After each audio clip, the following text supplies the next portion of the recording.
Hola a todos, hoy vamos a explicar el concepto de composición de funciones. Lo vais a entender perfectamente con unos 3 ejemplos así. Bien, para empezar, solo deciros que aunque no habéis visto nunca la composición de funciones, os va a sonar conocida porque ha sobrevolado varias cosas que habéis visto en la ESO. Venga, vamos a ver ejemplos. Primer ejemplo. Venga, vamos allá. Vamos a imaginar que queréis comprar una finca circular. Una finca, vamos a suponer que esto es una circunferencia, que tiene un determinado radio, ¿de acuerdo? Bien, como comprenderéis, la finca no la compráis por lo que mide el perímetro de esta circunferencia, ¿no? Sino que la compraréis, o sea, por un precio que tendrá que ver con el área que ocupe, ¿de acuerdo? Bueno, entonces, vamos a escribirlo por aquí. El área de esta finca, como todos sabéis, es pi por r al cuadrado, ¿verdad? Bien, entonces todos estéis de acuerdo que el precio va a depender, ¿verdad? El precio que paguéis final va a depender del área. Pero no va a depender solo de eso. También hay que tomar en cuenta otra cosa. El metro cuadrado de, por ejemplo, de superficie no urbanizable, digamos, de superficie rústica que se suele llamar, en Ferrol, por el último dato que vi, está como, el precio está como a un, del metro cuadrado, está como a 1,75 €, ¿de acuerdo? Es mucho menor, claro, que lo que cuesta, por ejemplo, en una casa, obviamente. Bueno. Y vamos a suponer, por complicar las cosas un poco, que hay que pagar una tasa fija, y va, una tasa fija de, yo qué sé, vamos a ponerlo de 200 euros. Bueno, aquí hay dos situaciones entonces. Venga, ya me imagino que ya intuís por dónde van las cosas. Por un lado, tenemos un precio del metro cuadrado, pero por otro lado hay que calcular cuántos metros cuadrados tiene la finca. Entonces imaginaos que, yo qué sé, compramos una finca que tenga, yo qué sé, un número que no sea fácil de calcular. 100 metros de radio, que esa llega. Venga, tiene 100 metros de radio, calculamos su área, que nos va a dar pi por 100 al cuadrado, o lo que es lo mismo, bueno, 10.000 pi. Vamos a aproximarlo de modo un poco barato, vamos a suponer que pi es 314, entonces 10.000 por 314 pues dará 31.400, ¿no? Estos son metros cuadrados. Bien, y una vez que tenemos calculada el área, vamos a ver cuánto vamos a tener que pagar por comprar esta finca, ¿no? Teniendo en cuenta que hay que pagar el precio del metro cuadrado y además esa tasa fija. Entonces, el precio será,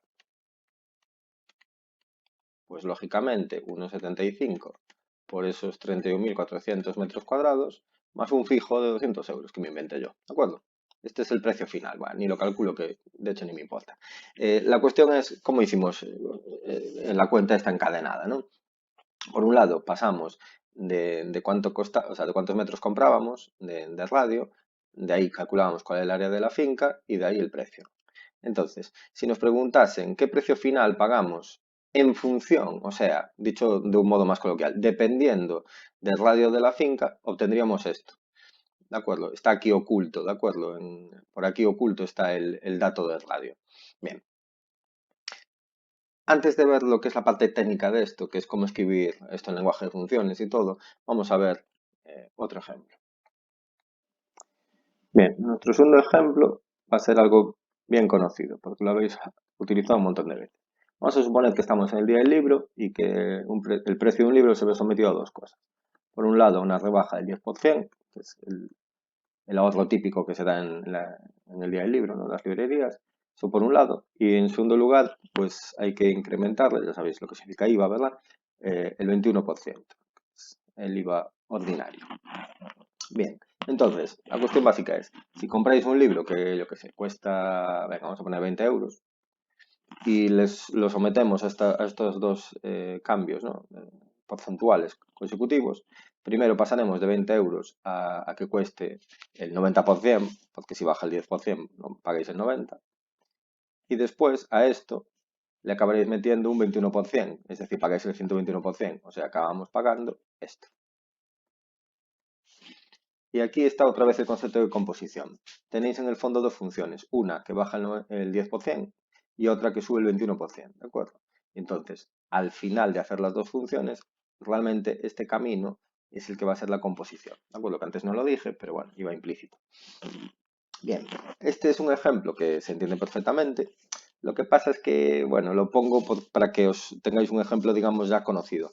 No me gusta especialmente porque tiene una peculiaridad, que ya hablaremos más adelante. Y podría hacer pensar que siempre sucede eso y no es así, ¿de acuerdo? Vamos a ver otro tercer ejemplo.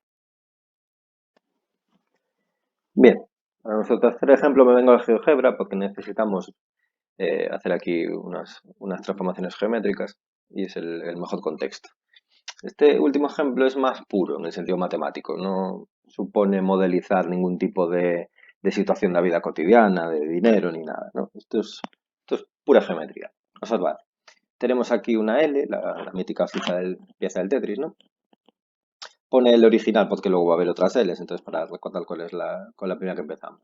Y lo que vamos a hacer es, vamos a considerar dos situaciones. La primera situación, primero giramos esta L alrededor del origen de coordenadas, el 0,0 de siempre, 90 grados, en el sentido positivo, en el de siempre, ¿no? En el contrario a los agujas del reloj.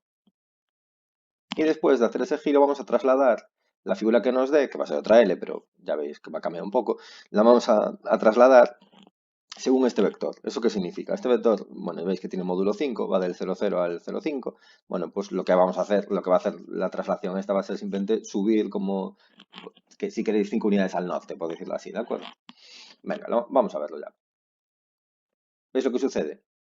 Cojo la L original, giro 90 grados alrededor del origen de coordenadas y llegamos aquí. Giramos antes, ¿no? A esta L verde. Y luego, al trasladar como simplemente supone subir 5 unidades, ahí tenéis. Es decir, la figura final es esta. ¿De acuerdo? Aquí estamos componiendo el giro con la traslación. Primero giramos, luego trasladamos. ¿De acuerdo? Ya empiezo a utilizar el lenguaje ese de composición, ¿de acuerdo? Bueno, vamos a mover la pieza L. ¿Veis lo que sucede, no? Parece fácil. Se entiende. Por ahí se va alejando, así que vamos a volver a donde estábamos, que debía ser como por aquí o así. Bueno, veis, ¿no? Primero girar, luego trasladar. Es la composición del giro y la traslación. Bien, ¿qué sucede si primero trasladamos y luego giramos? Es decir, hacemos el orden inverso. Bueno, todos veis que al trasladar primero empezaremos por subir la L por aquí y luego giraremos. Vamos allá. ¿Veis? Traslado 5 unidades hacia arriba, ¿no? Según este vector. Me da la L esta magenta o lo que sea, y luego giramos los 90 grados en el sentido positivo, alrededor de las coordenadas, y nos da esta L que es como roja, así, ¿no? Bien, aquí lo que estamos haciendo es componer la traslación con el giro. Y este ejemplo me gusta, y bastante más, por cierto, que el de la rebaja y el pago del IVA. No lo dije antes, lo digo ahora, porque muestra perfectamente que la situación final a la que llegamos, en este caso, vamos a ocultarlo, no vaya a ser, si primero giramos y luego trasladamos a la L azul y si primero trasladamos y luego giramos a la L roja, vemos que la figura azul y la roja son distintas. Es decir, que la composición, si hablamos de modo abstracto, no es conmutativa. Como hablamos de operaciones que no eran conmutativas, por ejemplo, en clase el primer trimestre y salió que la resta no es conmutativa o yo qué sé, la división, o yo qué sé, cuando haces una potencia, ¿no? A elevado a menos lo mismo que b elevado a en general, mientras que la suma y la multiplicación sí, ¿no? Y os puse el ejemplo chorras típico, que es que si ponemos los calcetines y los tenis y lo hacemos en... Hay dos órdenes, pero solo hay uno que tenga sentido, ¿verdad? Bueno, pues aquí veis lo que sucede. Componer giro con traslación nos da esto y componer traslación con giro nos da esto otro, ¿de acuerdo? Bueno, pues ya voy a dejar para otro vídeo la formalización, ¿no? La parte, digamos, más técnica de lo que es la composición, que en el fondo ya veréis que una vez entendido esto es muy sencillo.